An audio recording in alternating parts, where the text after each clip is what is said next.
Hello everyone, welcome back to my channel. কেমন আছো তোমরা সবাই? আশা করি সবাই খুব খুব ভালো আছো আর সবাই খুব ভালো থাকো, সুস্থ থাকো। এটাই আমি ঠাকুরের কাছে সবসময় প্রার্থনা করি, সবার শরীর সুস্থ থাকুক, ভালো থাকুক, যে যেখানে থাকো। আর আজকের দিনটি আমাদের জন্য খুবই স্পেশাল একটি দিন, খুব খুব স্পেশাল একটি দিন।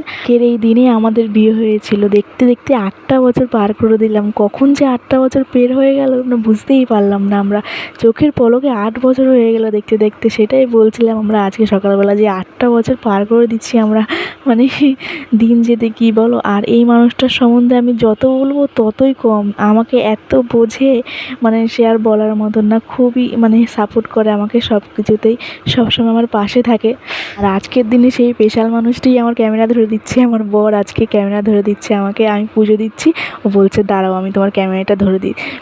ও আমাকে ভিডিও করে দিচ্ছে, আমি পুজো দিচ্ছি। সকালবেলা স্নান করে ঠাকুরকে পুজো দিয়ে দিচ্ছি। আর তোমরা আমাদের জন্য একটু ঠাকুরের কাছে প্রার্থনা করো, যাতে আমরা সুখে দুঃখে, হাসি কান্নাতে সব সময় একে অপরের পাশে থাকতে পারি। আর আজকের এই দিনে আমরা বাইরে কোথাও যাই না, জানো তো। আমরা সবসময় চেষ্টা করি একটু পরিবারের সাথে সময় কাটানোর, মানে সবাই একসঙ্গে থাকবো, বেশ ভালো লাগে। আর আমার বর তো মানে একটুখানি বাড়িতে সবার সঙ্গে সময় কাটাবে, একটু আনন্দ করবে, সেটাই ওর খুব ভালো লাগে। তাই আমরা আর কোথাও যাই না। স্পেশাল দিনটি আমরা বাড়িতে সবার সঙ্গে আনন্দে কাটাই। আর তোমরা প্লিজ আমাদের পাশে থেকো আর সব সময় আশীর্বাদ করো, যাতে বাকি জীবনটা আমরা একসঙ্গে এইভাবে কাটাতে পারি, সুখ দুঃখ হাসি কান্না সব কিছু নিয়ে একসঙ্গে থাকতে পারি।